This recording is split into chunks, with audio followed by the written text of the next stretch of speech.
majesté. Il est incomparable, il est inégalable, il est unique. Le seul Dieu, le seul Créateur, le seul Sauveur. Alléluia. Il n'a point d'égal. La Bible nous dit par les Romains, vous tous peuple, vous servez un Dieu des cris de triomphe.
Bienvenue à notre étude.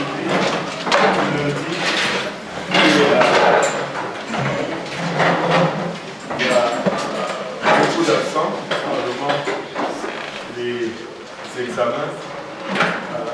Beaucoup de ceux qui sont encore à l'école sont en train de se tenir la tête entre les deux mains dans une bibliothèque quelque part. Je rends grâce à Dieu pour la délivrance de l'école. Amen. On avait fini et puis on a commencé à travailler. Mes amis m'ont dit allons continuer, allons faire ceci et cela à l'ETS. Je dis si tu veux y aller, vas-y toi-même.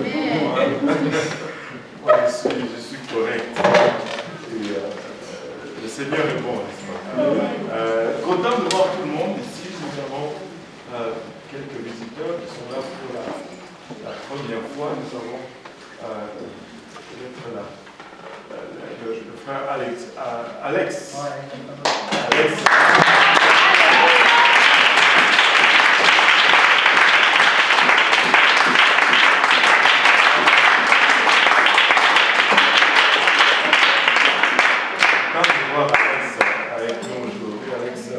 L'étude biblique avec le frère Maxime. Amen. Et je sais que ça va très bien. Et, vous savez, il n'y a rien comme les études bibliques. C'est pas pour vous, mais j'aime faire les études bibliques. Je vous paierai même pour vous enseigner. il y a aussi Mina. J'allais dire Mia.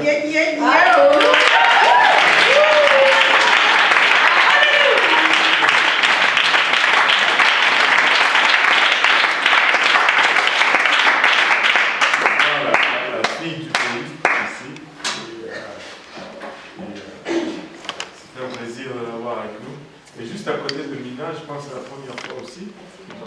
Moi, c'est la deuxième fois. C'est la deuxième fois. Ben, c'est le frère quand même. Moi, j'ai... Vladimir. Vladimir.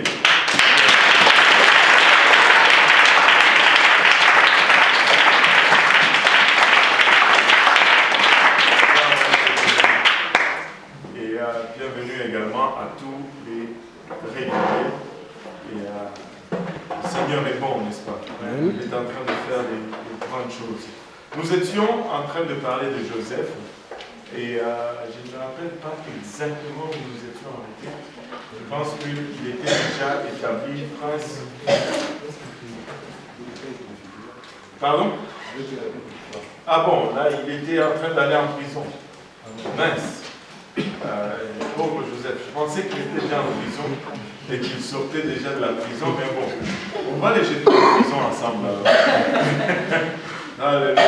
Joseph, comme nous l'avons vu, c'était un faiseur de rêves Et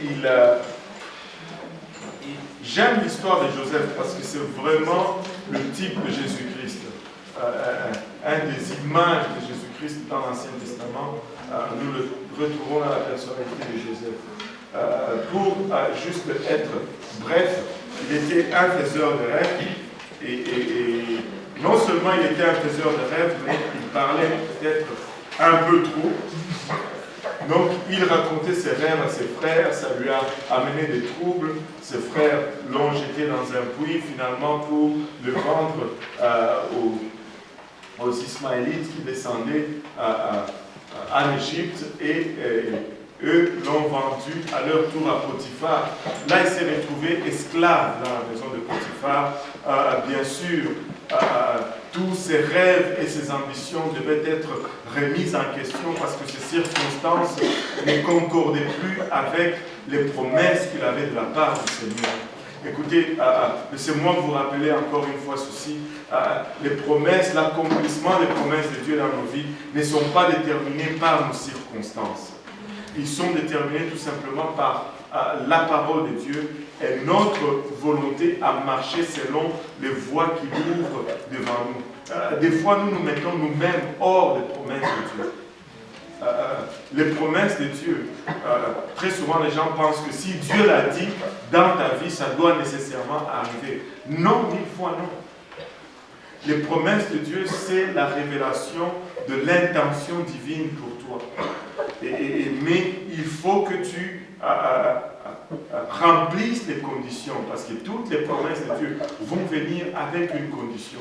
Il faut que tu remplisses cette condition pour que cette révélation divine soit effective dans ta vie. Une chose qui est très simple, qui illustre cela, c'est que c'est la volonté de Dieu que nul ne périsse. Dieu veut que nous tous nous soyons sauvés. Amen. Est-ce que nous tous nous allons être sauvés? Si nous sommes honnêtes, nous allons dire non. Pourquoi? Parce que juste l'intention divine n'est pas assez, parce que l'homme a été créé avec le libre arbitre, le libre choix. Nous allons toujours décider. Dieu ne va jamais nous enlever le choix. Très souvent, les gens n'arrivent pas à concevoir cela et ils tombent dans une confusion un peu regrettable. Mais Dieu n'a pas toujours sa volonté. La prochaine fois que les choses ne vont pas vraiment comme toi tu les désires, console-toi parce que même Dieu lui-même, il n'a pas toujours sa volonté. Ouais. Même Dieu lui-même, il n'a pas toujours sa volonté, parce que sa volonté, c'est que nul ne périsse. Mais, ce n'est pas toujours le cas. Donc, Joseph regardez maintenant ces circonstances. Maintenant, il était esclave chez Potiphar, et c'est comme si ses rêves n'allaient plus s'accomplir. Mais Joseph avait une chose qui fonctionnait pour lui, c'est qu'il n'a jamais eu de l'amertume vis-à-vis de Dieu. Il n'a pas tourné son cœur, il ne s'est pas rébellé contre Dieu. Il n'a pas commencé à remettre en question les voies ni la parole de Dieu. Joseph a travaillé, a servi son maître comme s'il servait Dieu lui-même, jusqu'à ce qu'il a commencé à être élevé. On a vu cela la semaine passée, comment et pourquoi Joseph était élevé dans la maison de son maître, jusqu'à devenir celui qui prenait en charge tout. Il achetait tout, il déposait en banque, il retirait. Et la Bible nous dit que son maître n'avait rien à voir avec tout ce qui s'est passé dans sa maison, sauf manger la nourriture. Joseph était au contrôle de toutes choses. Il était peut-être esclave, mais c'était devenu différent. Il était peut-être esclave, mais il y avait d'autres esclaves qui lui préparaient sa nourriture.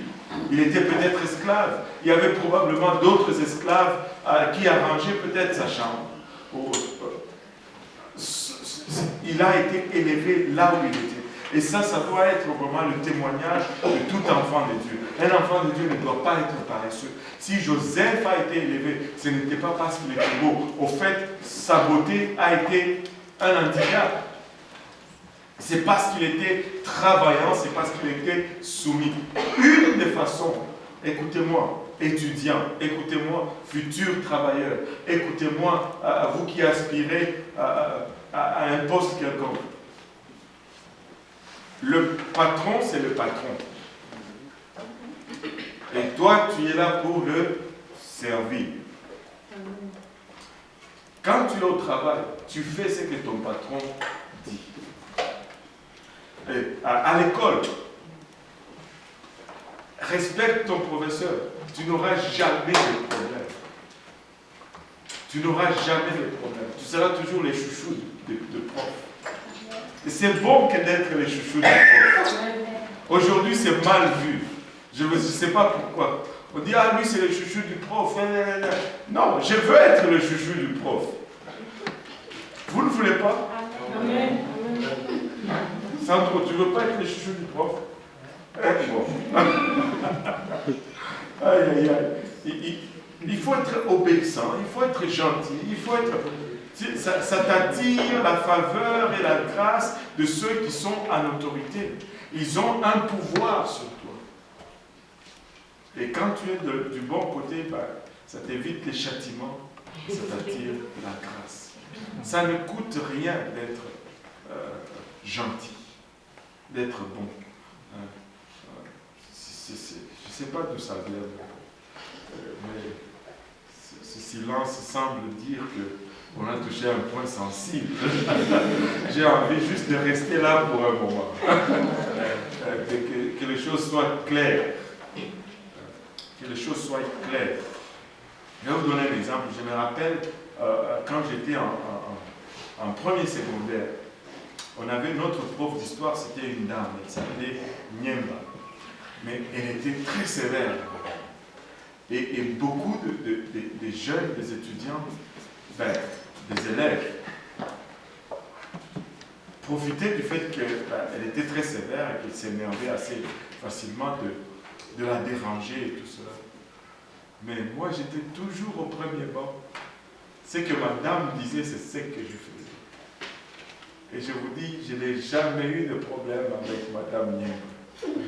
Jamais, jamais, jamais, jamais. Et les autres, ils avaient toujours des problèmes. Jamais.